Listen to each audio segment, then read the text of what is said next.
je sais que Jésus t'aime. Dans ses bras, dans son grand amour, il a pris tes péchés sur lui. Ce message n'est pas compliqué. Ce message, je sais que Jésus t'aime.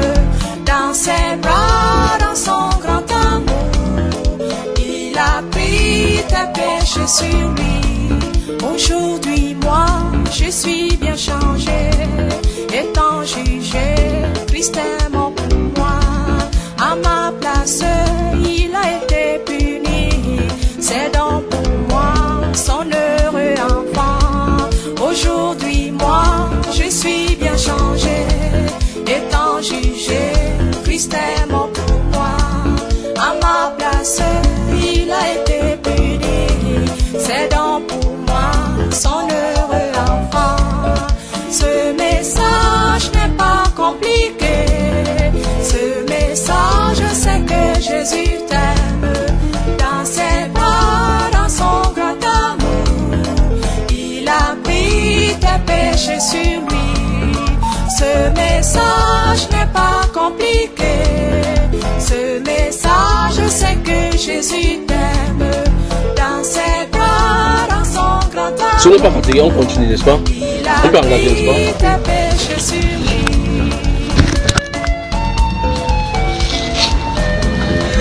Vous êtes à l'aise, n'est-ce pas, mes chers frères? Mes frères, ok, vous êtes à l'aise. Que le Seigneur vous bénisse, que le Seigneur vous bénisse.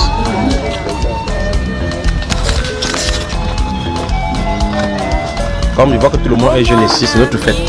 Parce que personne n'a 77 ans ici, non? Papa, ça pas encore 77 ans. Donc c'est un jeune. Amen. Des questions? Quand je ne suis pas là, vous dites que j'ai des cahiers de questions. J'ai des cahiers de questions. Mais voici, ouvrez vos cahiers alors. En tout cas, pendant qu'on en a parlé, beaucoup de questions sont été répondues, non? Des questions, oui, non? Je voulais demander, frère, parce que j'ai remarqué, bon, quand on part aux eaux, on baptise sans confesser, ou bien il faut confesser avant d'être baptisé. La personne qui part là-bas, elle part pourquoi?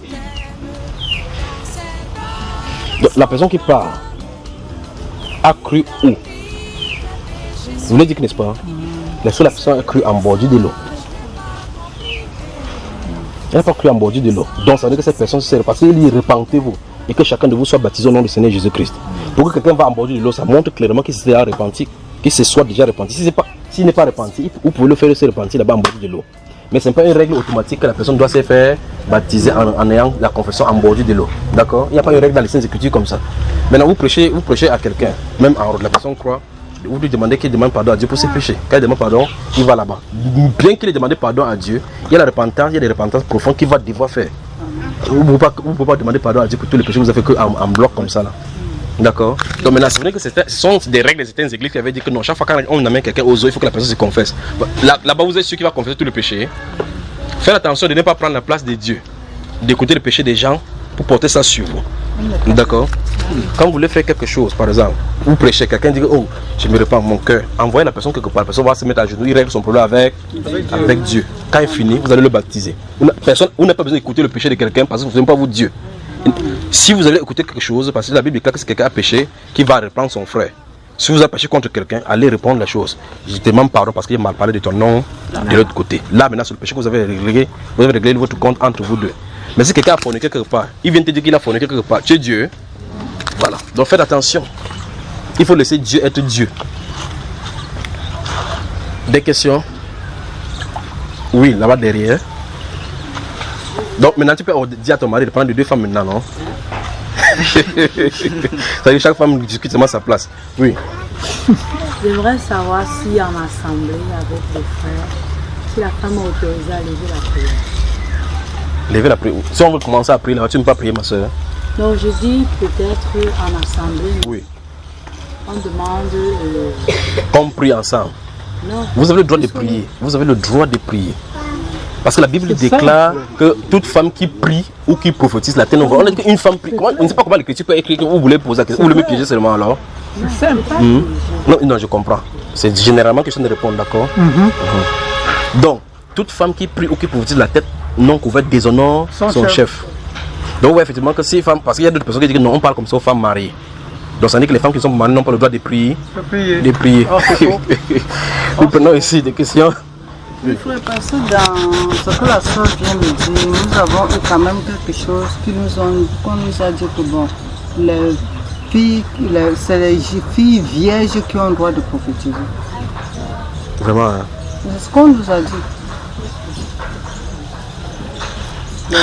2 Corinthiens chapitre 11. Bon, mais ça veut dire que vous avez le don de prophétie. Maintenant, quand vous n'êtes plus vierge, Dieu a fait l'erreur de vous donner alors. Vraiment. Ça dit que Dieu a fait l'erreur de vous donner alors cela. Notez 2 Corinthiens chapitre 11, vous notez le verset 1. Vous allez lire cela là-bas. Il avance. Des questions.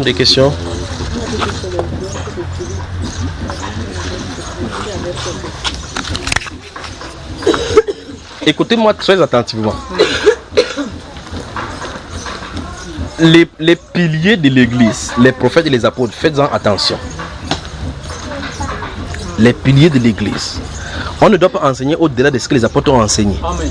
On ne doit pas enseigner en deçà. On ne doit pas aller de côté de ce que les apôtres ont enseigné. Comme ils ont mis le pilier, c'est ça. On doit redire ce qu'ils ont dit. Et ça, c'est le travail des apôtres et des prophètes, pas d'autres personnes. Ok. Alors, des questions? S'il n'y a pas de questions, moi je vous en pose 2 ou 3. Et vous me donnez les réponses. Dans la nuit, pendant qu'il est temps de prier pour vous, ici, là. Vous avez des questions? J'ai dit 2 Corinthiens, chapitre 11, verset 1. Oui. J'aimerais savoir si, comme je n'ai pas encore parcouru toute la Bible, s'il y a dans la Bible des femmes pleureuses. Oui, il y en a. Tu veux faire partie de ce groupe-là? Parce que quand j'étais au combat spirituel chez Maman Olangue, oui, on les appelle les femmes pleureuses. Je connais cette doctrine-là. Mais maintenant, restons sur cela parce que c'est bien comme nous, on a quitté catholique maintenant pour les combattants spirituels. Vous pleurez pourquoi? Mais c'est toi qui étais là-bas, on a parmi les femmes pleureuses, non? On me disait seulement de pleurer.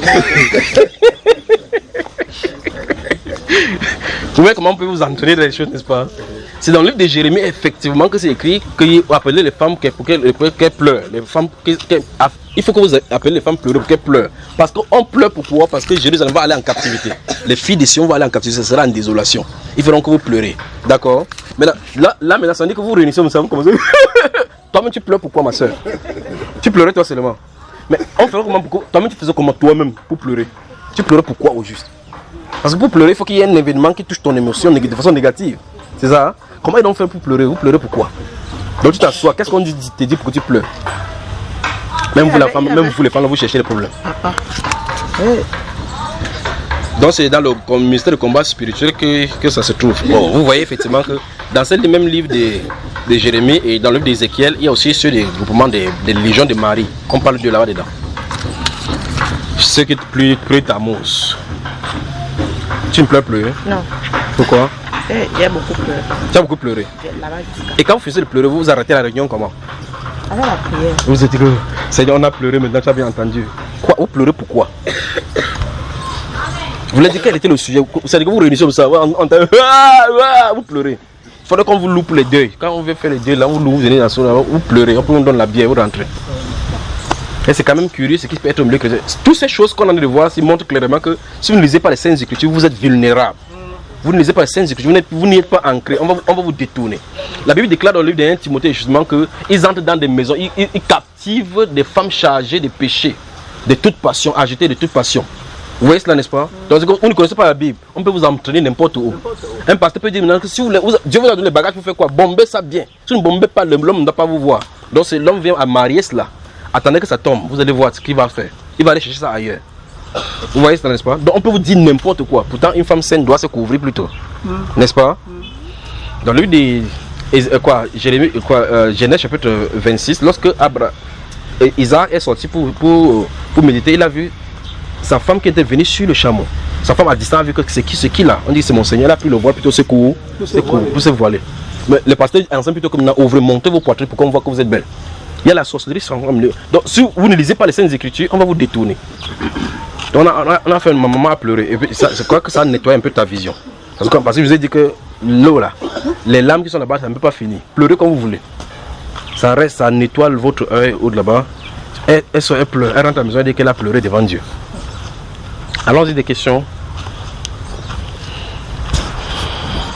S'il n'y a pas de questions, je vous pose la première question. Je me pose ma question. Quelle est la condition sine qua non, donc la condition simple à remplir pour participer à l'enlèvement?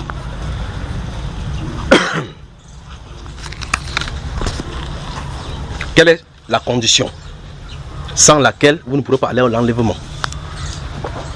Il n'y a pas dit les conditions, il dit la condition. Quelle est cette condition que vous devez remplir pour participer à l'enlèvement?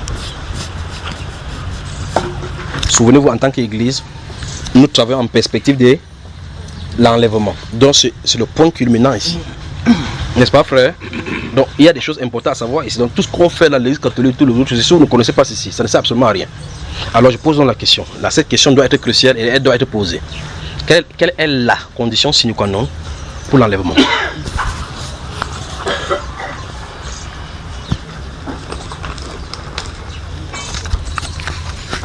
Vous ne connaissez pas. Je pose la question autrement. Qui ici est prêt pour l'enlèvement? Vous ne l'avez pas, mais ok, je pose encore la question autrement. C'est quoi l'enlèvement? Ok, donc je crois. Ouais, le frère, quand le frère s'est regardé une main, deux mains, il a levé la main. Maintenant, ne vous inquiétez pas, je sais où mes questions se dirigent. D'accord? Je sais où mes questions se dirigent. Ok, donc toi tu lèves la main, pourquoi, frère? Pour la première question que tu as posée, quelle est la condition qu'il faut pour l'enlèvement? Mais dans ces questions ne requérait pas le levage des mains. C'est les deux questions par la suite qui requéraient qu'on lève les mains. Il dit, ok, qui est prêt pour l'enlèvement? Je repose encore la question de Minapo, il te regarde bien. Qui est prêt pour l'enlèvement? Ok, maintenant c'est quoi l'enlèvement?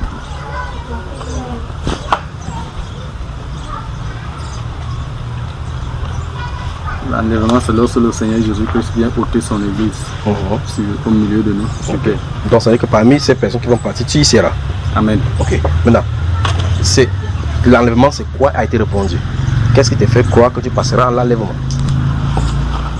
Je passerai à l'enlèvement, premièrement, parce que j'ai cru au Seigneur Jésus-Christ. Deuxièmement, parce que je suis né de nouveau. Troisièmement, parce que je crois que j'ai reçu le don du Saint-Esprit. Donc, tous ces paquets-là te donnent droit à l'enlèvement. Amen. Ok, donc je recommence donc ma question qui est première. Quelle est la condition sine qua non pour l'enlèvement? Le don du Saint-Esprit. Le don du Saint-Esprit. Donc tu l'as reçu. Qui d'autre est sûr et certain qu'il ira dans l'enlèvement? Bon, je vais poser la question dans l'inverse. Qui n'est pas sûr de participer à l'enlèvement si l'enlèvement vient maintenant là? Donc il y a des gens qui sont neutres, ils ne vont ni dans l'enlèvement, ils ne restent ni ici. Dans la tribulation. Vous m'entendez? Ceux qui ne sont pas sûrs que si l'enlèvement vient, il faudra lever la main. Ou bien vous êtes toujours neutre. Ou mieux encore, je ne sais pas encore la première question, peut-être vous n'avez pas bien suivi. Ceux qui sont sûrs de partir à l'enlèvement, levez la main comme moi. Donc il y a des gens qui sont vraiment neutres là-dedans. Ok, donc 4 mains debout. Donc tu vas passer à l'enlèvement. Toi aussi, n'est-ce pas? Ok. Donc quelle est donc la condition que tu as remplie? Parce que c'est pour ça que je veux comprendre. Lui il a dit ça part. Quelle est la condition que tu as remplie? Ou mieux encore, quelle est la condition que l'Écriture nous dit? Que voici ceux qui ont respecté ces conditions-ci iront dans l'enlèvement. Quelle est cette condition? Parce que c'est clair sur ce que tu connais la condition, puisque tu sais que tu vas y aller. On est d'accord, non? Parce que tu lèves la main, c'est que tu sais que la condition là, tu la respectes. Tu dois marcher dans la justice. Tu marches dans la justice. Oui. Donc ça veut dire que tout ce qui marche dans la justice, pas dans l'enlèvement. Il y a beaucoup de choses qu'il faut d'abord pour enlever ce que tu enlèves, quoi. Oui. La justice, tu dois marcher dans la crainte de Dieu. Oui. La justice. Oui. Et enlever les hommes dans le... Vous attendez là-bas? Marcher dans le monde, ne pas être marché dans les... Donc, abandonner les mauvais vies. Là où tu es là comme ça, tu as insulté un moto-taximan. Non, je ne peux pas dire qu'il y a des choses que je peux dire, mais je demande pardon. Non, je sais pourquoi ils sont dit. Est-ce que toi tu me connais? Non, je ne vous connais pas. C'est la première fois qu'on se voit. Je vous connais peut-être de la deuxième fois. Oh, ici on s'est là la troisième fois. Oui, Okay. oui. Vous avez insulté un moto-taximan. Je ne peux pas me dire oui ou non. Et vous m'avez dit oui ou non.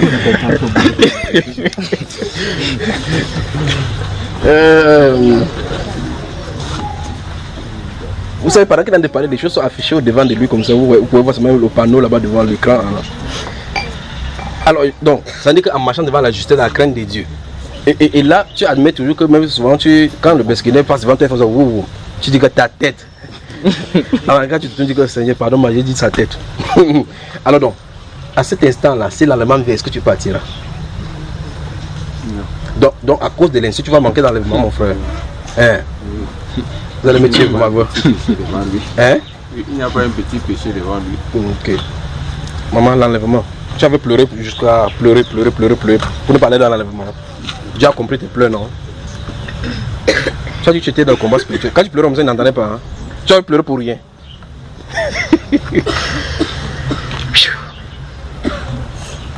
Bon, je vais poser encore la question autrement. Tous ceux qui ont le cœur pur, levez la main.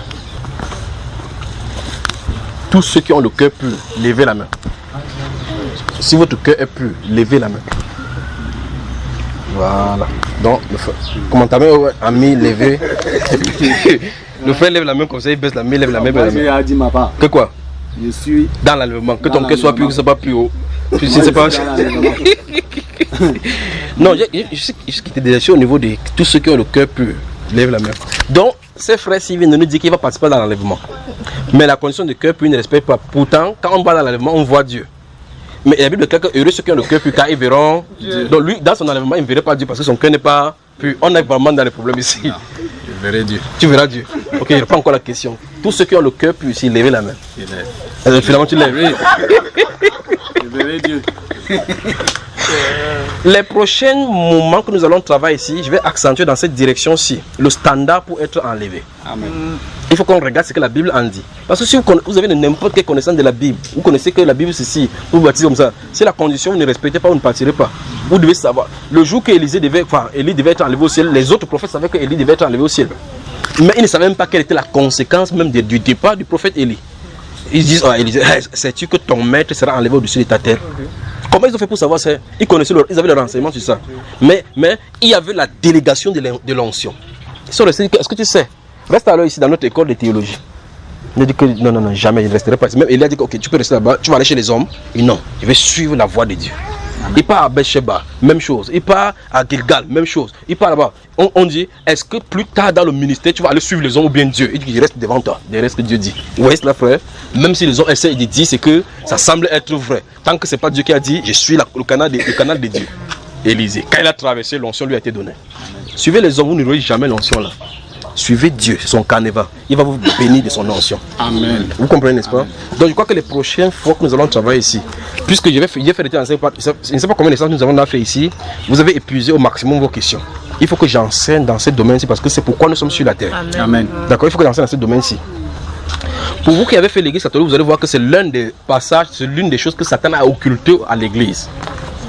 Vous demandez à un catholique, je ne sais pas s'il y a un catholique, ancien catholique, ceux qui ont encore la mémoire, frère, qui peut nous faire le credo, réciter le credo. Qui peut réciter le credo? Qui connaît le credo des apôtres? Pour réciter à l'église catholique, je crois en Dieu. Allons-y, à haute voix, pour que vous suivez. Écoutez bien, parce que dans ce credo, si se trouve quelque chose. Allons-y, maman. Je crois en Dieu, le Père Tout-Puissant, Créateur du ciel et de la terre, et en Jésus-Christ, son Fils unique, notre Sauveur, qui a été conçu du Saint-Esprit, est né de la Vierge Marie, a souffert sous Ponce Pilate, a été crucifié, est mort, a été enseveli, est descendu aux enfers, le troisième jour est ressuscité des morts, est monté aux cieux, est assis à la droite de Dieu le Père Tout-Puissant, d'où il viendra juger les vivants et les morts. Je crois au Saint-Esprit, à la Sainte Église catholique. Tu parles. Tu crois encore ça? Hein? Non. À la communion des saints.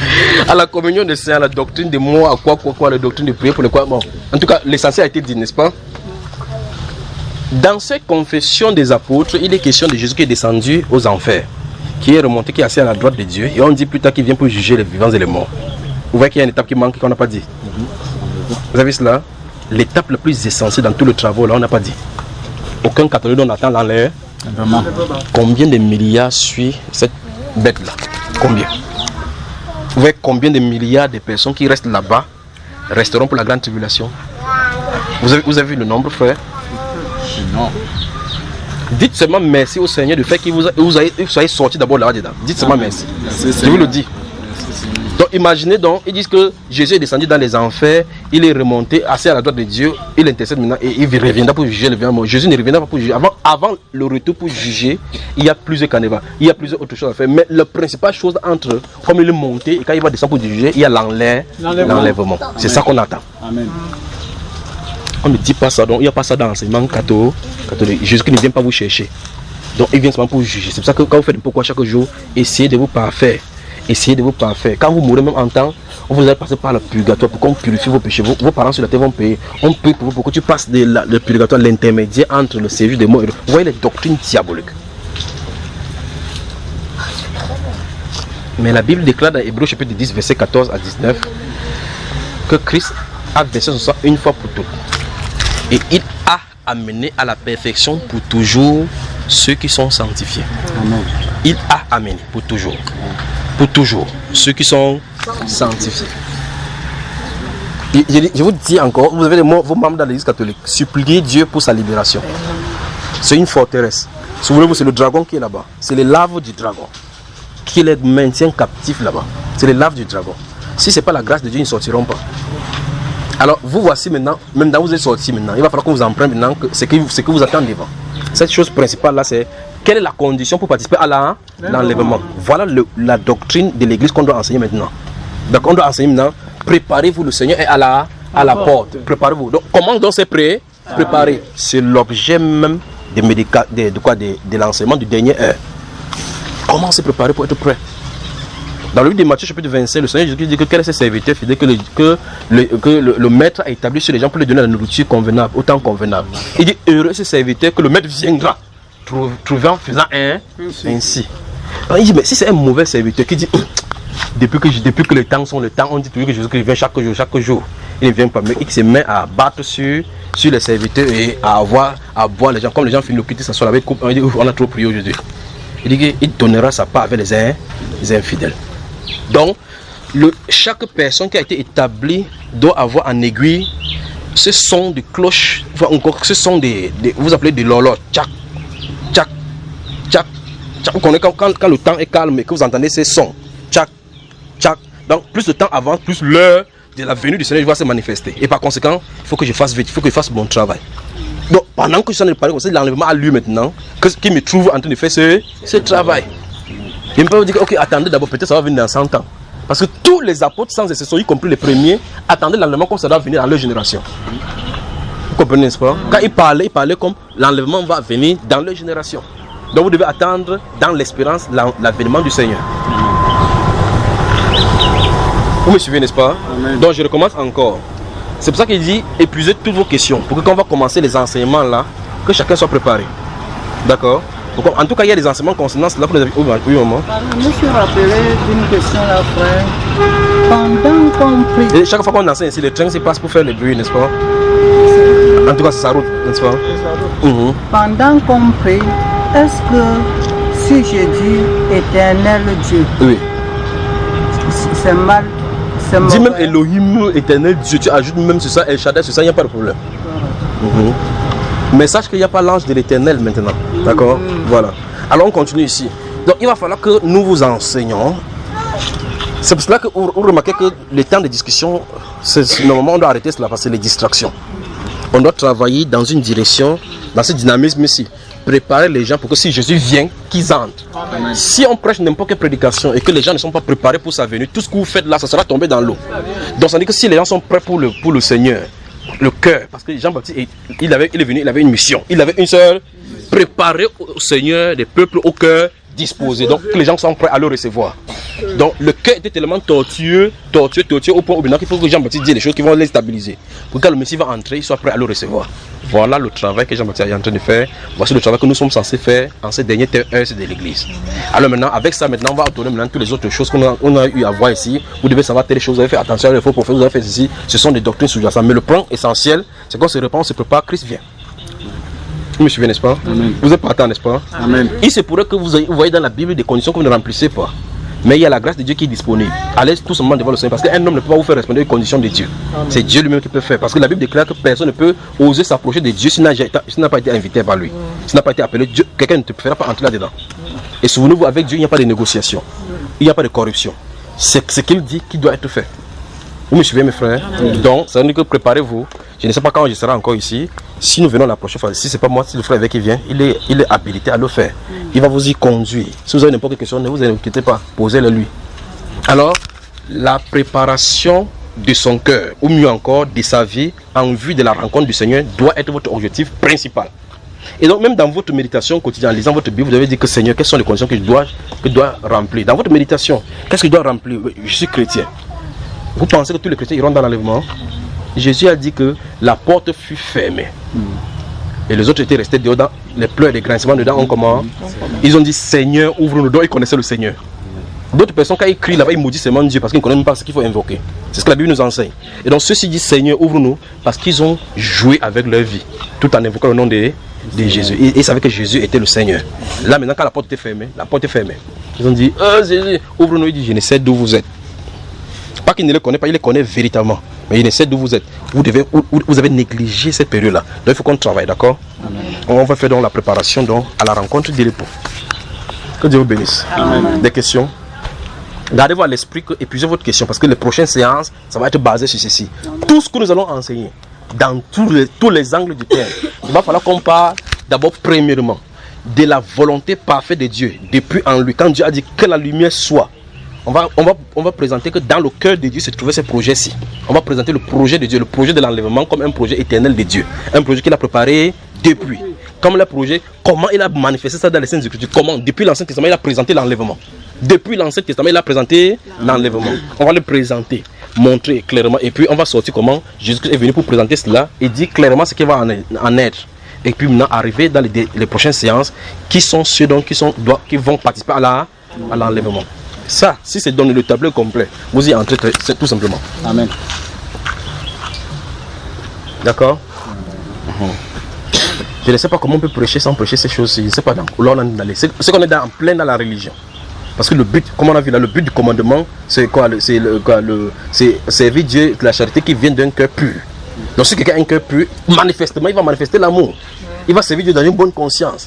Et l'apôtre Paul continue à Timothée en disant que les gens qui vivent Dieu de cette façon ne sont pas contre le commandement de Dieu. La loi n'est pas contre eux. Parce qu'automatiquement, ils accomplissent la loi de Dieu.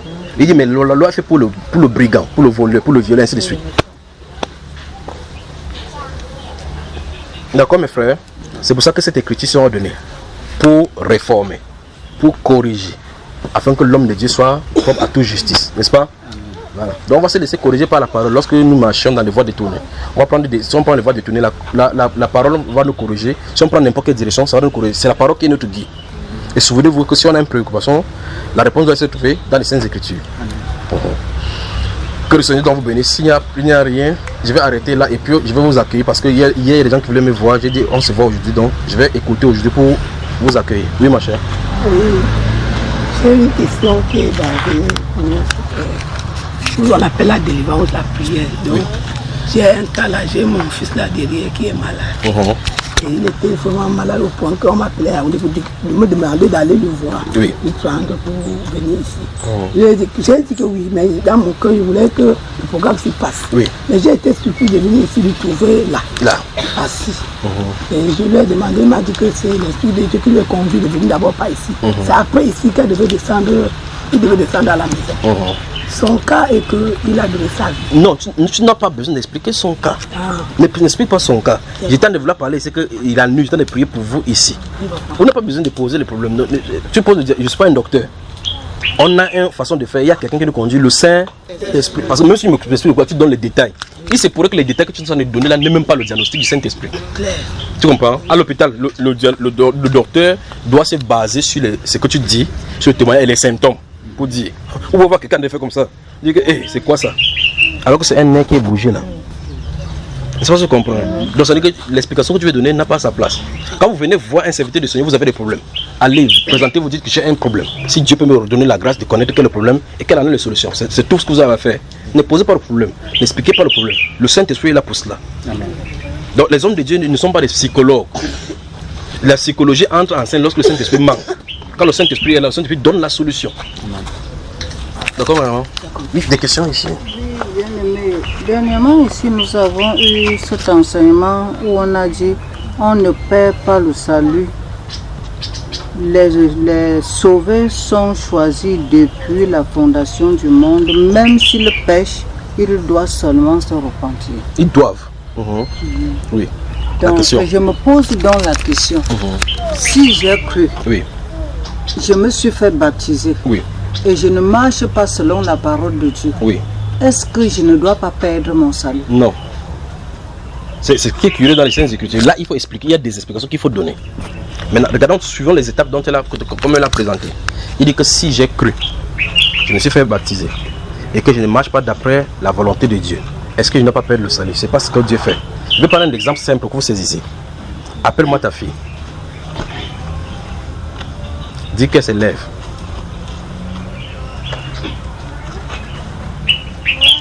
Tu l'aimes. Tu es sûr que tu l'aimes vraiment? Il ne faut pas dire comme ça à la maison, après tu les gifles. Hein. Tu l'aimes. Voilà, tu l'aimes. Donne-moi la condition pour qu'elle ne soit plus ta fille. Si tu cherches, prends ton temps. Cherche la condition que si c'est respecté, elle n'est plus ta fille. Ça, c'est un. Quand tu vas finir, tu te donnes une condition. Tu me donnes la deuxième condition. La condition pour que tu ne l'aimes plus. Je suis obligé de prendre des petits exemples comme ça avant d'aller dans les scènes que tu peux vous saisir. Tu restes debout tant qu'elle ne trouve pas. Si elle trouve maintenant, tu t'assois. Donc, donne-nous la condition. Vous suivez la question, non? C'est parce qu'elle a posé la question, je prends l'exemple sur elle. Vous, c'est la même chose que je vous poserai comme question. En fait, je pose la question pour vous amener à comprendre ce que la Bible dit. Voici sa fille à elle. Quelle est la condition pour que cette fille ne soit plus sa fille? Avec ça, je vais donner l'enseignement. Tu as trouvé ma soeur? Ok, mais je vais essayer de t'aider. Supposons qu'elle soit prostituée. Elle est ta fille. Elle est ma fille, mais je ne suis pas d'accord avec elle. J'aime ça. Elle est ma fille, mais je ne suis pas d'accord avec ce qu'elle fait. Donc c'est ce qu'elle fait qui est le problème, ce n'est pas elle. Donc elle est sa fille. Si elle tue, elle avorte. Elle n'est plus ta fille. C'est toujours ta fille. Mais c'est toujours ces choses-là. Bon, maintenant, étant ta fille, et là, ton amour pour elle ne peut pas changer. C'est quoi encore ça l'autre là? C'est le petit frère de train là maintenant, n'est-ce pas? Quand toutes les choses sont importantes, c'est comme ça, elle vient passer. Maintenant, regardez, vous toujours me suivez, n'est-ce pas? Donc, étant sa fille, même si elle vit dans le péché, comme on a vu par exemple, tout à l'heure, je parlais de avorter ou bien n'importe quoi, ou si elle vole quelque chose, n'importe quel péché qu'on peut prendre qui est mauvais, ça va te faire du mal dans ton cœur. N'est-ce pas? Que ta fille te comporte de cette façon-ci. Grave encore avec l'éducation que tu lui as donnée. Il dit même très grave encore avec l'éducation que tu lui as donnée. Tu n'attendais pas d'elle. Ce sera une déception dans ton cœur. Mais ton amour pour elle ne doit pas quitter. Parce que c'est en vertu du fait qu'il soit sa fille et que tu l'aimes, que tu vas chercher par tous les voies de moyens pour la faire quitter la voie qu'elle a entreprise. Tu comprends, n'est-ce pas? Ça, c'est pour le cadre humain que j'ai montré. Maintenant, je vous pose la question. Montre-moi une seule condition dans les Saintes Écritures pour qu'un enfant de Dieu cesse d'être enfant de Dieu. Une.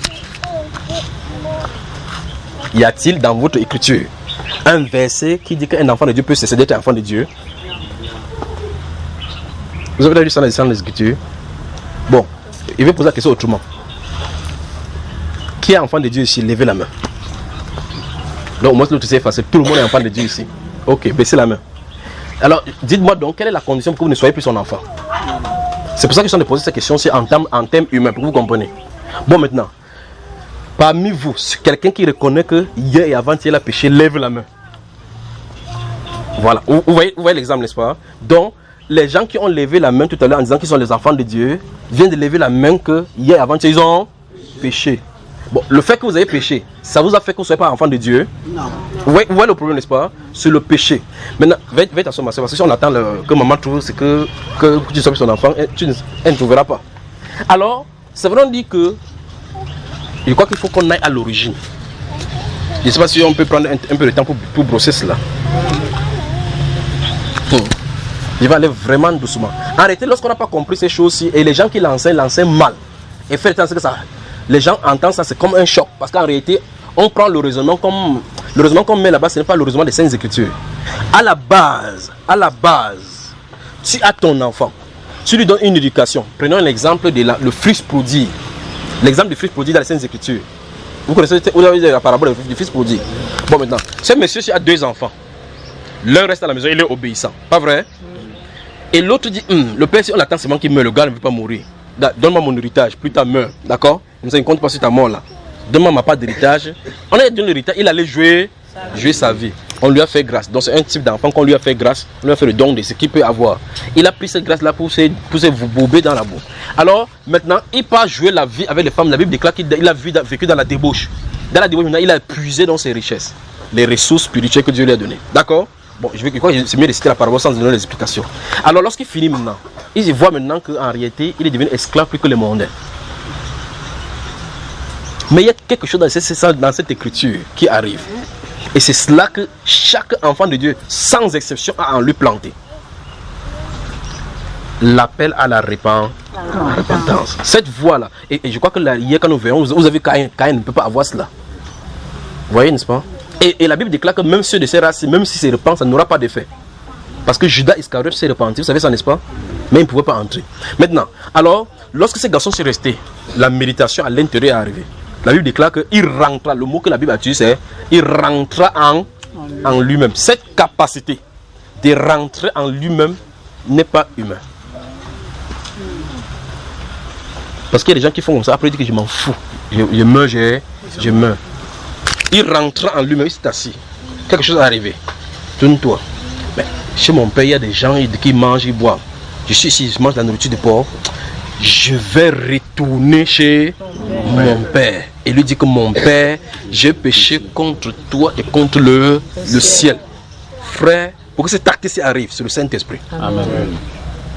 Bon, mais au-delà, le jour qu'il disait, mon père, donne-moi mon héritage, était-il son enfant?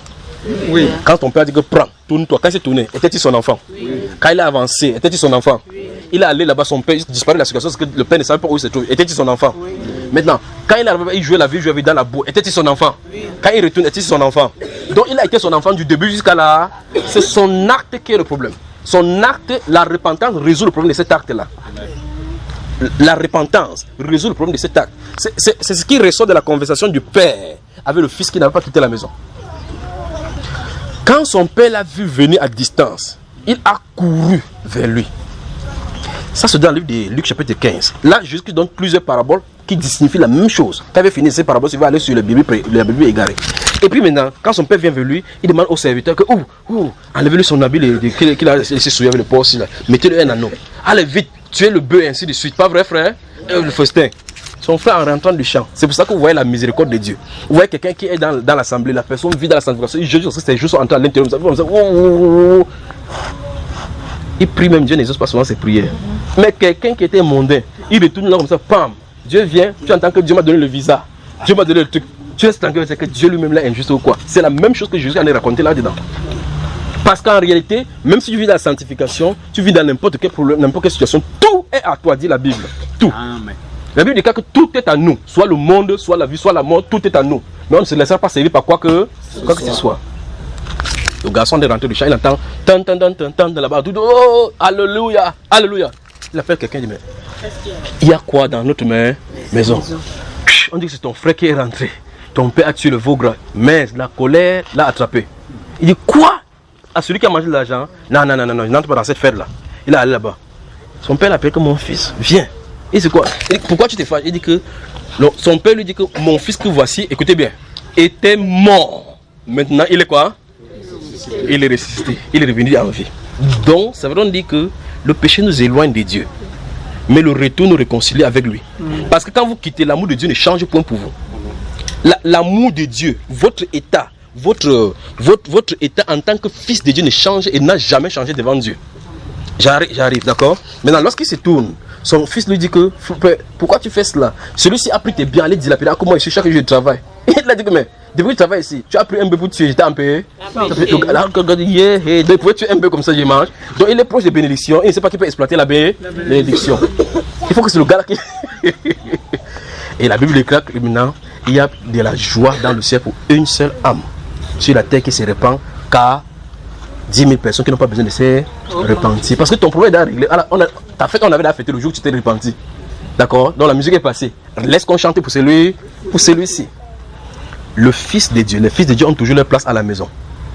Les départs de la parole de Dieu, les départs, on peut départir de la parole de Dieu par le mon comportement, par les différentes façons de se comporter du monde, par la séduction du monde. Mais il y a toujours la main tendue de Dieu qui va les faire revenir à la maison. C'est le Seigneur qui l'a promis. Ne vous fâchez pas. Il a dit, j'ai encore d'autres brebis qui ne sont pas de cette bergerie. Celles-là, il faut que je les amène. Elles viendront. C'est une prophétie ou c'est pas une prophétie? C'est une prophétie. Elles viendront. Il y aura un seul troupeau. Aucune d'elles ne sera perdue. Je leur donne la vie éternelle et ils ne périront jamais. N'est-ce pas le Seigneur qui a dit? C'est pas le Seigneur qui a dit ça? Écoutez bien maintenant. Si un seul enfant de Dieu s'égare, Jésus n'a pas accompli sa mission. Vous saviez ça? Vous me comprenez? Amen. Si un seul enfant de Dieu s'égare, parce que le but c'était d'être réunis dans un seul corps, les enfants de Dieu dispersés. C'est la mission là-bas. C'est le but va sur la terre. Ceux que j'ai connus d'avant, tous ceux qu'il a connus d'avance, il les a prédestinés à être semblables à l'image de son fils, afin que son fils soit le premier-né d'entre eux. Le premier-né, vous avez vu ça? Le premier-né d'entre eux, plusieurs frères. Et ceux qu'il a prédestinés, il les a aussi appelés. Quand il te prédestine, il t'appelle. L'apôtre Pierre avait dit, et pour tous ceux qui sont en aussi grand nombre que le Seigneur notre Dieu les appelait, donc ils sont dispersés. Dieu va les faire venir par la puissance de l'évangile. Et ceux qu'il a appelés, quand il les appelle, c'est un peu comme un enfant qui était dans la poussière. Tu dis viens, il tape la poussière sur son corps, tu enlèves la boue. Ceux qu'il a appelés, il les a aussi justifiés. Oui, tu étais dans la magie, maintenant tu es non coupable. Tu étais sorcier, non coupable. Amen. Tu étais franc-maçon, non coupable. Amen. Un violeur, non coupable. Un voleur, non coupable. On réunit seulement tous les enfants de Dieu, vous allez voir des gens là-dedans. Même toi, Dieu là, t'as pas la miséricorde. Vous voyez cela, n'est-ce pas? Donc les enfants de Dieu sont dispersés dans toute la terre. Pas que tout le monde est son enfant. Jésus, il faut que ce soit clair là maintenant. Jésus n'est pas venu mourir pour tout le monde. Il est venu résoudre le problème, comme nous avons présenté tout à l'heure, que le péché est dans le monde. Le problème du péché devait sortir dans sa création, parce que c'est sa création. Mais les gens qu'il est venu sauver, ce sont ses enfants. Vous avez on dit que vous appelez il y a les trans qui arrêtent les enfants dans les écoles ici. Vous restez dans votre travail. On dit que est-ce que c'est que dans le collège là les enfants tombent? Quand tu sors, tu pars chercher qui? Et là maintenant, donc vous allez à l'école. Vous voyez que quand un enfant fait devant vous, vous regardez son visage, vous traversez. Pas vrai? Parce que c'est pas son père va s'occuper de lui. Quand tu vois ta part, tu portes que sortons d'ici. Tu sors d'ici, tu sors. C'est pas ce que vous faites. C'est ce que Jésus est venu faire. La parole, j'ai encore d'autres brebis qui ne sont pas ces bergers. Il s'adresse aux Juifs qui sont devant lui. Il vient de leur dire que vous n'êtes pas de mes brebis. Il dit, pourquoi n'entendez-vous pas mon langage? Parce que, c'est ce que Jésus dit. Parce que vous n'êtes pas de mes brebis. Alors s'ils ne sont pas de ces brebis, il n'est pas venu pour eux. Il dit, le bon berger donne sa vie pour ses brebis.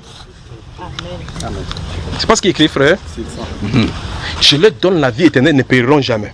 Et personne, dit les Saintes Écritures, personne ne les arracherait de mes mains. Parce que mon Père qui me les a. Écoutez, pas que. Écoutez ça, c'est merveilleux ça. Je peux commencer à sauter ici là maintenant. Parce que le Père, mon Père, il n'a pas dit, qui va me les donner. Mon Père qui me les a donnés. Quand il dit, j'ai encore d'autres bébés qui ne sont pas de cette bergerie, de ce troupeau que vous voyez. Celles-là sont dans le lointain, selon les âges, les époques. Quand il parle, il les voit distinctement. Amen. Celle-là, en faisant ça, celle-là, je passe sur le cran. Il dit, comme celui-ci par exemple. Il dit comme celui-ci qui a prêché sur le manguier là. Lui, comme celui-là. Je ne peux pas vous pointer parce que je ne sais pas ce que lui voyait. D'accord, frère? Quand il me voit, il sait qu'il m'a vu. Voilà. Alors, il dit comme celui-ci. Il dit que celles-là, il faut que je les amène. Elles entendront ma voix. Donc, il dit, vous, pourquoi ne comprenez-vous pas le langage? Pourquoi vous ne comprenez pas? Écoutez, la cause, c'est pas que vous n'avez pas cru. Il n'a pas dit parce que vous ne croyez pas. Il dit que vous ne comprenez pas parce que vous n'êtes pas de mes brebis. Mes brebis entendent ma voix. Donc les brebis du Seigneur ont la capacité prédestinée de l'entendre. Amen. Puis il dit, elles viendront. Amen. Je leur donne la vie éternelle Ici se trouvent des expressions claires dans la Bible, comme j'ai dit tout à l'heure, que les fondations sont placées pour que, même si n'importe quoi s'embrouille, vous pouvez voir à la fondation que voici la chose qu'il est écrit. D'accord? Alors, au chapitre 17, tout ce que tu as nécessité au chapitre 10. D'accord? Au chapitre 17, il va faire la prière en disant, ils étaient à toi et tu me les as donnés. Parlant de ces apôtres qui étaient là. Je les ai gardés quand j'étais au milieu, sauf un, le fils de la perdition, avant que l'être. Donc, il a fait esprit, il ne l'a pas gardé. Il fallait qu'il parle comme ça pour que l'écriture s'accomplisse. Mais pour ceux-ci que tu m'as donné, du milieu du monde, que tu m'as donné. Où est-ce que Dieu a donné ça à Jésus? À quel moment? Il dit, dans ces Jean chapitre 17, il dit, ils étaient à toi. Pierre, Jean, apôtres, tous les autres là, il dit, ils étaient à toi. Tu me les as donnés. Quand il causait pour qu'ils descendent pour choisir les apôtres, vous étiez là? Non. Est-ce que ceux qu'on a choisis étaient au courant qu'ils étaient à Dieu? Non. C'est juste qu'ils nous donnent le renseignement. Je connais mes brebis et elles me connaissent. Je leur donne la vie éternelle, elles ne perdront point. Donc maintenant, regardons, c'est quoi la vie éternelle? Dites-moi. Quand j'ai la vie éternelle, j'ai la vie éternelle, j'ai la vie éternelle, j'ai la vie éternelle. C'est quoi la vie éternelle? Les chrétiens ici là, vous avez faim, hein? C'est la fête de la jeunesse. Vous n'avez pas préparé quelque chose? Bon, ce qu'on va faire, c'est qu'on va envoyer. Où sont les jeunes filles là? Il y a une boulangerie ici, n'est-ce pas? Prenez les jeunes filles là, venez. Venez. Vous allez aller acheter le pain, je ne sais pas comment vous achetez le pain. Montez, vous achetez le pain avec des jus, n'importe quoi, d'accord? Venez ici pour que les gens puissent manger. Quoi qu'ils vont ça. Bon, achetez autant que vous voudrez. Achetez. Allez vous en sortir, vous achetez, vous venez de nos gens ici. Quoi qu'avec ça? Mais... Alors, j'ai dit, la vie éternelle, donc c'est quoi?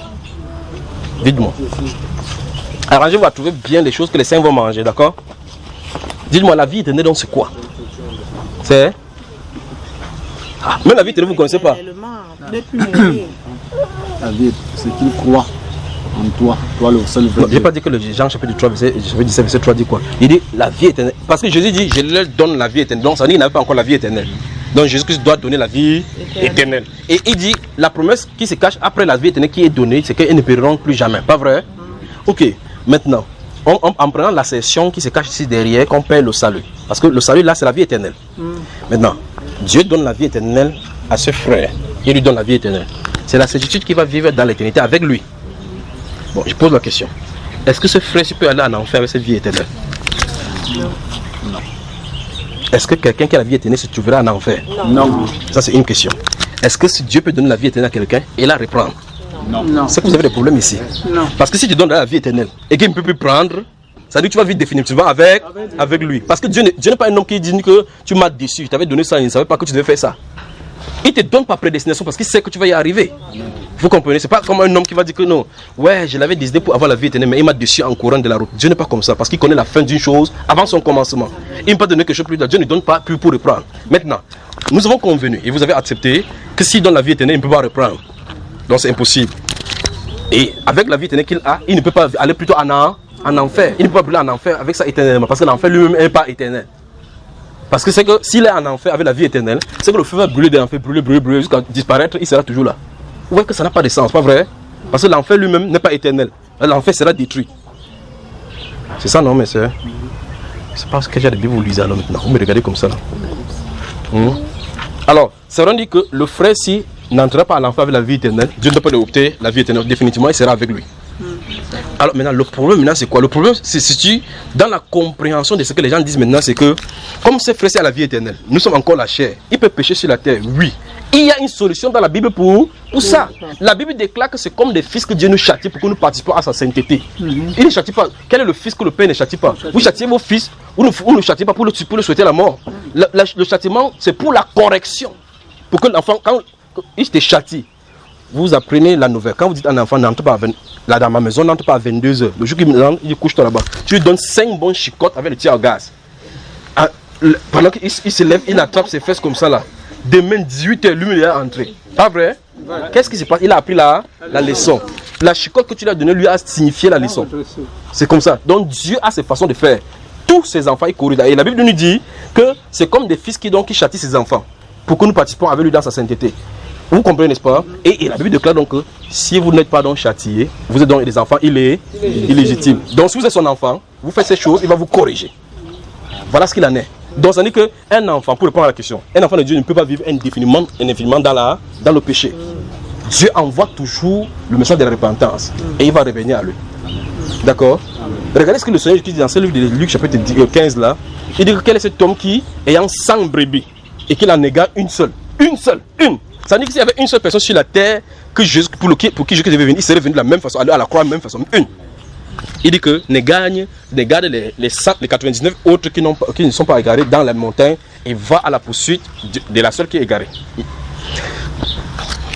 Par cette parabole, Jésus veut nous montrer qu'il connaît le nombre de ceux qui lui appartiennent. Amen. Puisque David déclare qu'il connaît ceux qui lui appartiennent déjà.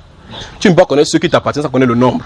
Il connaît c'est lui qui connaît le nombre. Ça c'est un. De deux, il dit qu'il y a des gens qui sont égarés. Il faut qu'ils partent chercher. Maintenant, supposons que 500 personnes soient au Cameroun qui sont égarées, qui sont les enfants du Seigneur. Il va les retrouver, les 500. Ce n'est pas 501 qui va aller rentrer avec. Ce n'est pas 501. Ce n'est pas 503. Sinon, il va prendre la brebis de quelqu'un. Vous n'êtes pas de mes brebis. Alors, s'il y a 4 ici qui sont ces brebis, alors c'est ces 4 qui sont ces brebis. Vous ne pouvez pas égarer une chèvre et puis vous allez dans la brousse. Vous dites mais parce que les chèvres connaissent la voix de leur maître. Mais vous entendez mais vous dites ah ça ma chèvre ne fait pas comme ça. Bon et puis vous dites comme je sors pour sécher les chèvres, voici une. Ça n'a pas de sens, frère. C'est qu'on va te prendre pour un voleur de chèvres. Parce qu'en de temps, la personne qui a ses brebis, si c'est rentre les chercher aussi sa propre brebis. Et vous pouvez aller prendre la brebis, quelqu'un vient mettre dans votre troupeau. Ça n'a pas de sens non plus. Quand la personne dit les chaînes d'écriture, quand la personne descend, voit sa brebis, il la ramène, il a dans la joie, il porte là sur son berger, il rentre comme ça avec cela. Si en route, il voit d'autres bébés, que Dieu vous aide, que votre maître vous trouve. Pas vrai, frère? Il est venu chercher sa brebis comme si vous avez dans votre établissement, et que les enfants, quand vous venez prendre votre enfant. C'est exactement ce que le Seigneur fait. D'accord? Par le travail de son âme, mon serviteur juste justifiera. Il n'a pas dit tous les hommes, il a dit beaucoup d'hommes. À la scène, dans Matthieu chapitre 26, vous regardez très attentivement, il dit j'ai souhaité manger cette Pâque-ci avec vous avant de mourir. Prenez ceci, buvez-en tous, parce que ceci est mon sang qui est versé pour plusieurs. Et, voilà, plusieurs, beaucoup d'hommes. Il n'a pas dit pour tout le monde entier. Son sang est versé pour plusieurs. Quand on dit plusieurs, ce n'est pas la totalité. Ce n'est pas la totalité. Mais fondamentalement, le péché de tout le monde entier est pardonné. C'est pour ça que la création peut soupirer. Donc le problème du péché sur la terre a été résolu. Mais principalement, il est venu pour ses enfants. Le bon berger donne sa vie pour ses brebis. Le mercenaire à qui n'appartient pas la brebis voit les loups venir et il s'enfuit. Il ne prend pas en peine les brebis parce qu'il n'est pas le berger des brebis. Je suis le bon berger. Vous parlez de Bible. Je suis le bon berger. Vous n'êtes pas retenu, vous êtes retenu vers le oui, machin. Parce que vraiment, ce point-ci, je comprends clairement. Mais j'ai été confuse. Oui. Parce qu'un pasteur qui vit dans la débauche, les jeunes filles partout dans les églises sont ses femmes. Mais il prêche cette doctrine. Il prêche que la doctrine qu'on ne peut pas pécher. Qu'on ne peut pas perdre le salut. Regarde ma soeur, même si le pasteur il prend le côté, il coupe le ventre de quelqu'un, la Bible dit que tu ne tueras point. Il peut prêcher cela. Cette Bible-là que tu lis dans le livre de Romains chapitre 2 nous dit clairement que tu prêches aux gens de ne pas commettre adultère, tu commets l'adultère. Donc il a le droit de prêcher tout en disant que ce qu'il dit ce n'est que la vérité. Mais voici le problème, la vérité ne peut pas être changée par lui. D'accord? Et il ne peut pas pervertir la vérité. C'est s'il disait que non, on peut perdre le salut qui est le problème. La Bible enseigne cela qu'on ne peut pas perdre.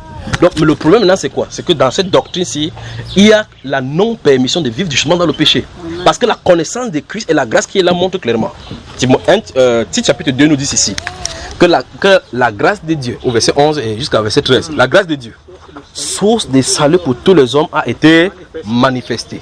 Puis il dit, elle nous enseigne à renoncer quoi? À l'impiété, à toutes les convoitises quoi? Mondaines. Donc, ça veut dire que vous êtes sous la grâce, ça veut dire que vous avez...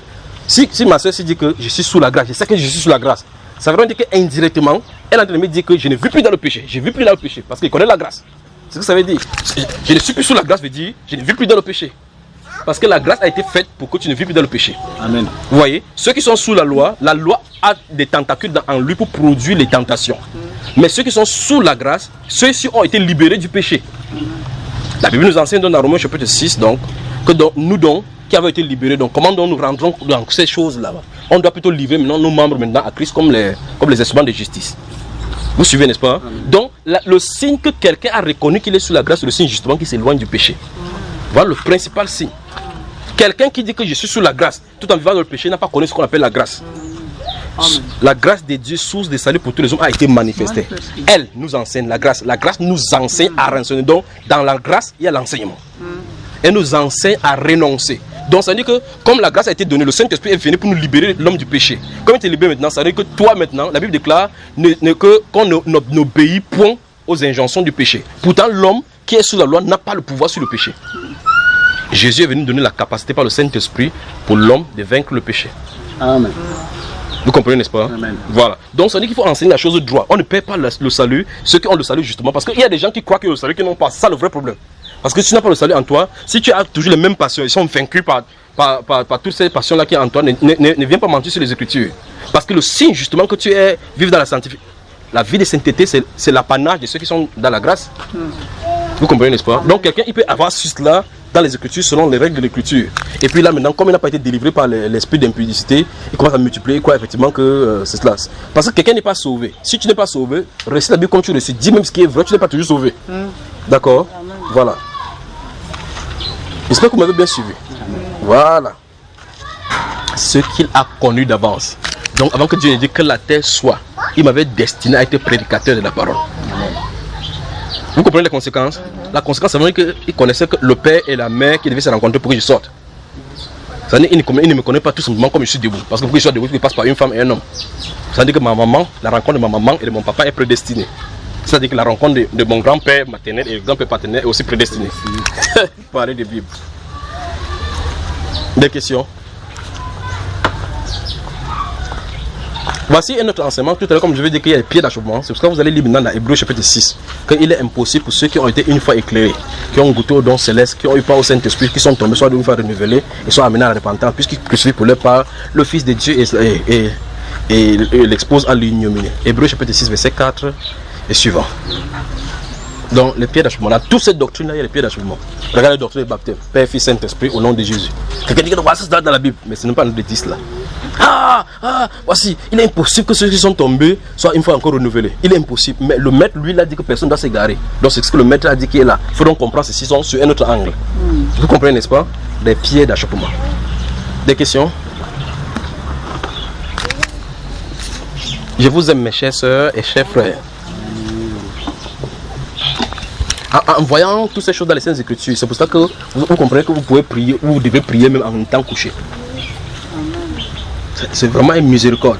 Vous regardez dans votre famille, vous dites qu'est-ce que j'ai mérité pour que Dieu vienne me sortir de là. Vous regardez dans le monde, vous dites les gens sont nés avec moi, ils sont morts, ma copine est morte, mon parent, telle personne est morte sans connaître Dieu. Pensez seulement qu'une personne que vous avez vue l'année dernière qui n'est plus qu'est morte sans Christ, pensez que cette personne va brûler en enfer. Pensez-y seulement. Et voyez quelle miséricorde Dieu a eu pour vous. Vous méritez de vivre, lui méritez de mourir. Alors la Bible déclare donc que Dieu a renfermé tous les hommes dans la désobéissance pour faire miséricorde à tous. Vous voyez? Et la Bible déclare qu'il endurcit qui il veut. Et il fait grâce à qui il veut. Cela ne dépend ni de celui qui veut, ni de celui qui court, mais de Dieu qui fait miséricorde. C'est par la grâce que vous êtes sauvés, par le moyen de la foi. Cela ne dépend pas de vous.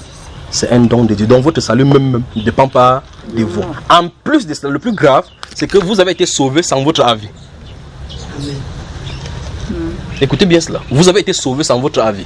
En tout cas, quand Christ résurrecte pour le salut, vous étiez sur la terre. Qui parmi nous était sur la terre? Donc ça commence à poser problème. Donc ça veut dire que le problème du salut, mon problème même du péché a été résolu. Je n'étais même pas présent. Ça veut dire que né pour être pardonné, né pour être sauvé, né pour être pardonné. Eh bien, c'est vrai, on dit que cette maman-ci a des enfants. Son mari a des enfants avec elle. Et puis son mari écrit son testament que quand je ne suis pas en vie, voici telle personne va prendre telle chose, telle chose, telle chose. L'enfant a l'âge mineur. Donc ça veut dire que c'est pour lui, c'est gardé là-bas qu'il y a 3 millions dans le compte qui lui appartient. mais c'est la maman qui gère. L'enfant connaît quoi? Rien. Quand il vient, maman, donne-moi le ballon, il dit que je ne donne pas. Mais l'enfant ne connaît pas qu'il est un milliardaire. Pas vrai? Elle part dans la banque, il pipe un peu là, et il achète des petites choses. Mais tant que l'enfant c'est 21 ans et qu'on lui informe que tu es propriétaire, c'est toi qui vas le supplier maintenant, pas vrai? C'est exactement ce que le Seigneur a fait pour nous. D'accord? Maintenant, on est, chacun de nous ici, vous naissez, on tape vos mains. Si vous ne pleurez pas, on va vous faire pleurer pour montrer que le monde ce n'est pas facile. Et quand vous pleurez, maintenant, on dit que voilà, il est bienvenu dans le monde. Quand vous grandissez, quand vous pleurez, on vous console pour dire que non, on t'avait dit que c'était la souffrance, donc tu devais te préparer à cela. Maintenant, on grandit. Vous vivez pour l'un dans la débauche, pour l'autre dans la sorcellerie, pour l'autre. En tout cas, c'était le panel du péché que vous pouvez citer. Un jour, on prêche que Jésus-Christ est venu, il a payé le prix pour tes péchés. Si tu crois, tu as la vie éternelle. Quelque chose se produit en toi. Quelque chose se produit, gardez-vous ça à l'esprit. Quelque chose se produit en toi. Tu dis oui, j'accepte, je crois cela. Subitement, ta vie commence à se métamorphoser à la direction de la parole de Dieu. Tu commences à t'éloigner du péché sans t'en rendre compte. Le mensonge n'est plus ton apanage. Le vol n'est plus ton apanage. Les colères commencent à disparaître. Tout ça commence à devenir naturellement. Je pose la question. C'est le jour qu'on t'a parlé de ça que Jésus est mort. Il est mort quand?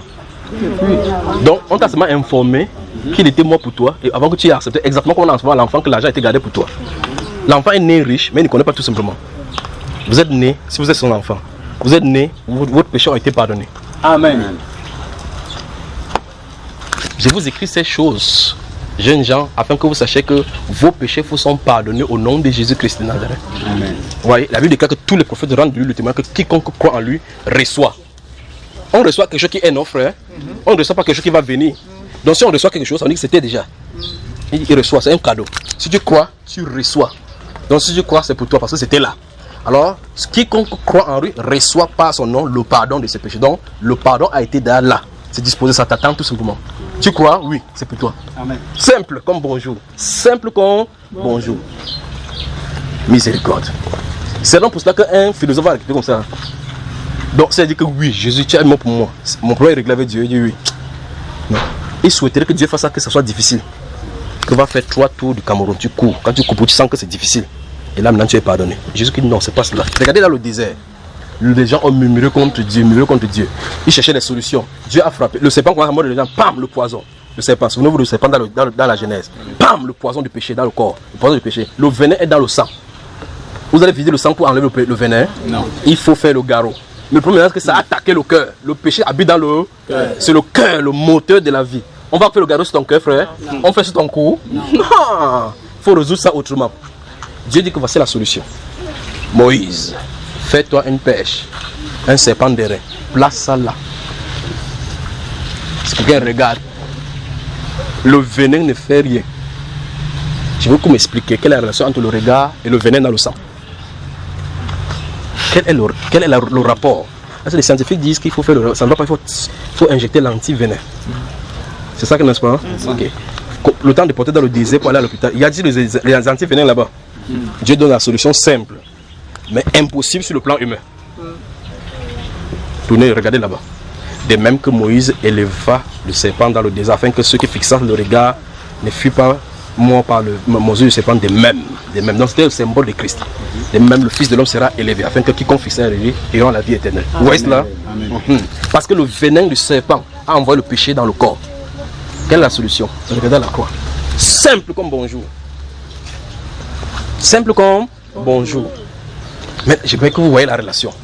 Je regarde comme ça. Moi-même, si vous n'êtes pas la grâce de Dieu, vous allez regarder ça, vous allez plutôt refuser la Bible. Que le serpent fait pam, vous dites ah non, courons à l'hôpital, le centre de santé qui est ici. Parce que par réflexe, il faut vite avant qu'on arrive sur le cœur. Parce que le cœur c'est là-bas le siège. Et bien Dieu dit non, ne faites pas de garrot. Regardez, je veux que vous regardez la relation. La vipère, le serpent est en train de monter ton pied en, c'est en train d'avancer, tu sens que ça avance. Dieu dit ne regarde pas ça, ne regarde pas l'état de ton péché. Regarde ce que Christ a fait à la croix. Amen. Christ était allé à la croix? Oui. Là, c'était pour résoudre le problème que tu as comme péché. Seigneur, c'est ça, oui, je crois. Quand vous croyez, la puissance du péché est brisée dans vos vies. Amen. Alors maintenant, quand il regardait, quand il se tournait seulement pour regarder, le venin était annulé dans leur corps. Amen. C'est Dieu qui savait ce qui se faisait entre le regard et ce qui se passait dans l'eau. Mais maintenant, supposons maintenant qu'on dit comme ça, quelqu'un dit que non, Moïse, ta tête ne tient pas. Je crois que ta éducation que tu as reçue en Égypte là, Tu as vu où on regarde les serpents, et en plus, même pas le vrai serpent, le serpent en airain, et que quelqu'un est résolu. Quelqu'un fait comme ça, je vais faire le garrot. Il refuse en tournant le dos à cela. Il va bien faire le garrot, il mourra. D'accord, mes frères? Et les gens sont tombés dans le désert comme ça par désobéissance. Je ne veux pas regarder. Christ, notre Seigneur, a rendu la chose simple, a voilé ça dans la folie et dans l'impossibilité scientifique. La Bible déclare: les Juifs cherchent des miracles, les Grecs cherchent la sagesse. Nous prêchons Christ crucifié. Amen. Pour les autres, c'est un scandale. Que quoi, ceci? La croix, le message de la croix, c'est une folie. C'est fou de penser que si le serpent est mort, tu vas regarder un autre serpent fait à son image. Mais c'était la représentation, il fallait que le serpent soit cloué à la croix. Il a pris le venin du serpent, il est monté à la croix. Quoi? La puissance du péché. La conséquence, c'est quoi? La mort. Donc si il résout le problème de la mort, il perd son pouvoir. Oui, je viens, je te prends, viens la main, tuez-moi avec. On fait pam, il meurt, il est mort, oui, vous êtes mort. Comme je suis mort, vous êtes vu. Vous voyez?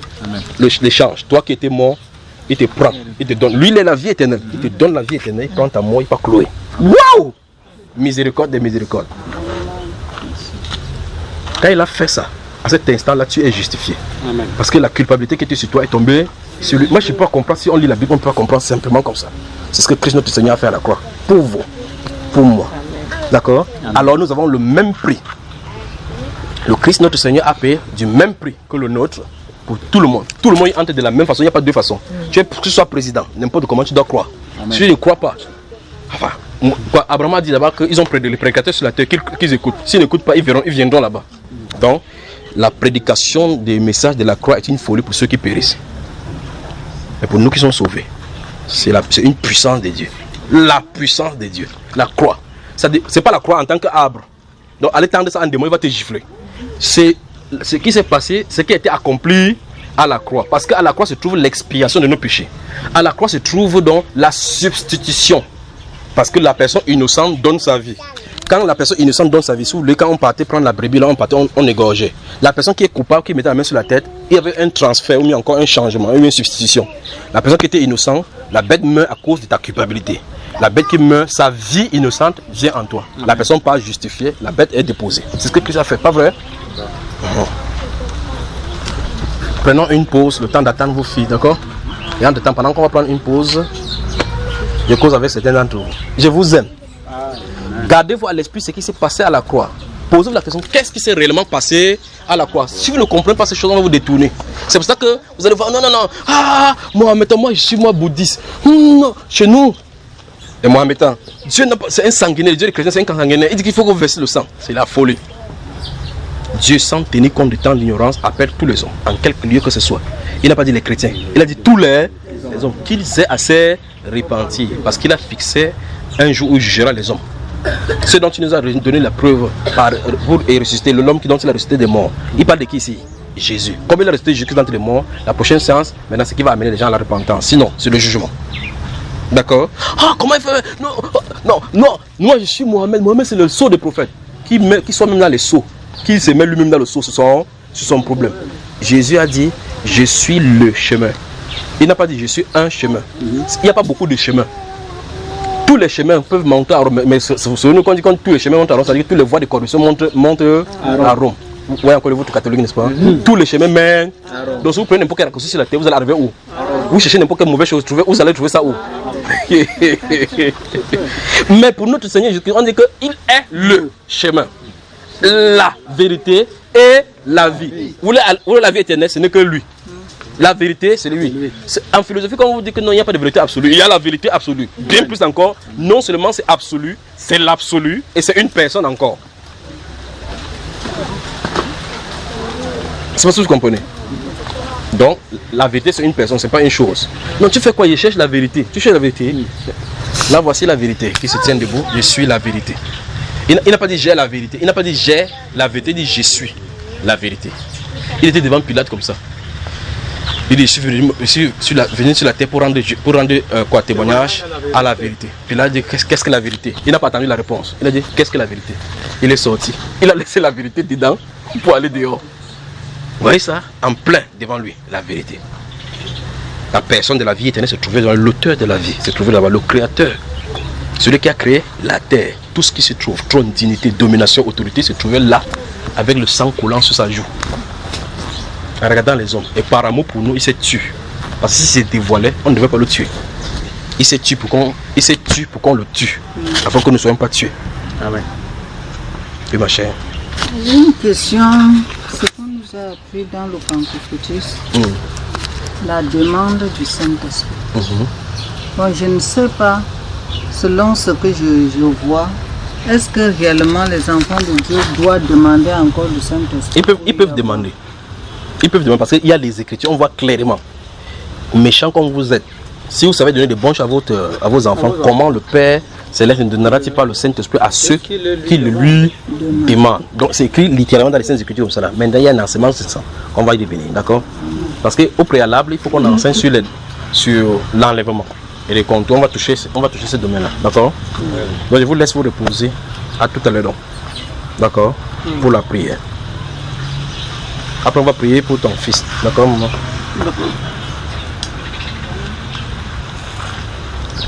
Prenez un temps de repos. Que Dieu vous bénisse. Amen.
Je veux, Seigneur, t'adorer.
Le bonsoir. Vous avez prié pour lui, n'est-ce pas? Adresser une prière à Dieu, c'est une chose. Savoir ce pourquoi nous avons prié est une chose. Croire que cela est vérifié, c'est une chose. Croire que cela est accepté, c'est une autre chose. La Bible déclare dans le livre de 1 Jean au chapitre 5, les versets 14 à 15, que nous avons auprès de lui cette assurance, que si nous lui demandons quelque chose selon sa volonté, il nous écoute. Nous avons auprès de lui cette assurance, que si nous lui demandons quelque chose selon sa volonté, il nous écoute. Et si nous savons qu'il nous écoute, nous possédons la chose, quelle qu'elle soit. Dans ce cas ici, c'est la prière rendue facile. Il y a seulement à savoir si c'est selon la volonté de Dieu. Si la condition est remplie. Est-ce que tu sais qui t'écoute? Si oui. La Bible dit que tu possèdes. Vous voyez comment, une fois de plus, comment c'est simple, non? Alors, vous avez prié pour lui. Vous avez prié pour lui. Vous croyez à ce que vous avez prié. Que le Seigneur vous bénisse. Amen. Mais maintenant, je veux qu'on travaille d'une certaine façon. J'espère que vous voulez aller loin avec le Seigneur. Ok. Nous sommes en février. Nous sommes le 11 février aujourd'hui. À partir du 15 février jusqu'au dernier jour de février, nous allons être dans le jeûne. Donc du 15 jusqu'au, je ne sais pas, c'est 29 jours, c'est 28 jours aujourd'hui, c'est moi. 28 ou 29. Bon, même ça passe jusqu'à 32 même février. Donc ça veut dire que de 15 jusqu'au dernier jour de février, on va prendre le jeûne. Il faut qu'il soit expliqué, pour qu'on soit bien clair. Ça veut dire que dès que vous vous réveillez à 6 h, rien n'entre dans votre bouche jusqu'à ce que 18 h arrive. Rien, que ce soit à boire ou n'importe quoi. D'accord? Mais si vous dites, je prends mon médicament, si vous dites que vous prenez le médicament, prenez votre médicament. Mais souvenez-vous, Dieu voit au cœur. Dieu voit ce que vous êtes sérieux ou pas. Durant ces moments-ci, à partir du 15 février jusqu'au dernier, priez et demandez à Dieu dans vos prières. Vous lisez, vous méditez, vous priez. Seigneur, je veux que tu te révèles à moi. D'accord? Travaillez ça dans la prière. Après cela, on va encore jeûner. Parce que vous ne pouvez pas fonctionner avec Dieu sans le jeûne et la prière. D'accord? Donc la Bible là, si vous voulez lire la Bible de la bonne façon, vous voulez corriger votre vie de prière, votre marche avec le Seigneur, vous devez passer par le jeûne. Parce que cette chair, c'est quand c'est chargé d'un bon point, vous pensez que la vie spirituelle est facile. Et donc vous devez savoir également, pour avoir la victoire sur la chair, quand pas sur la chair, c'est dans le monde physique matériel, il faut que vous ayez la victoire dans le spirituel. Vous comprenez, n'est-ce pas? Donc je résume. À partir du 15 février, le jeûne. Durant ce moment-là, moi, vous avez dit que vous réunissez ici quand? Et quand? Jeudi, dimanche. Jeudi, dimanche. Les jeudis. À quelle heure jeudi? 18h30. Donc c'est pour que ce soit plus probable que je vienne plutôt les jeudis là. D'accord? Mais si le Seigneur permet les dimanches, je pourrais venir au milieu de vous. À partir de ce moment-là, parce qu'il faut qu'il vienne, on coordonne la prière. Après, pour que c'est un chose soit au restaurant, avant qu'on avance avec cette histoire dans l'enlèvement. D'accord? Comme ça, c'est les choses qui sont bloquées, on débloque cela et puis on avance. D'accord? Que le Seigneur vous bénisse. Vous croyez à ce que vous avez prié? Amen. Que le Seigneur vous bénisse. Amen. Bonne soirée et bon retour. Amen.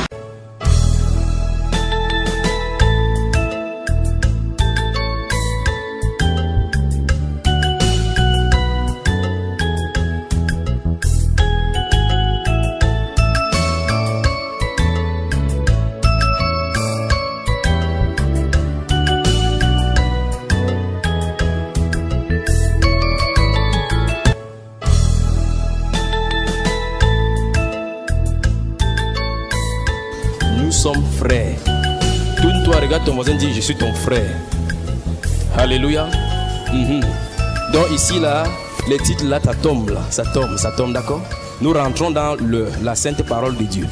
Donc au fur et à mesure, pendant ces 5 jours, que nous allons essayer de déshabiller et dénoncer tout ce qui s'est passé. Le but de cette dénonciation, ce n'est pas pour dire que tel est faux, tel est ceci. C'est parce qu'en fait, nous avons hérité des systèmes. Nous avons hérité des choses il va falloir qu'on réexamine maintenant à la lumière de la parole de Dieu. C'est pour cela que j'invite chacun de nous de prier afin que le Seigneur nous donne un cœur disposé. Parce que c'est pour eux que ce que tu as toujours pris pour vrai, sans être faux. Et c'est ça le problème maintenant. Amen. C'est-à-dire ce que tu as toujours considéré comme vrai. On va regarder à la lumière de la parole de Dieu cette fois-ci. Qu'est-ce que la Bible en dit?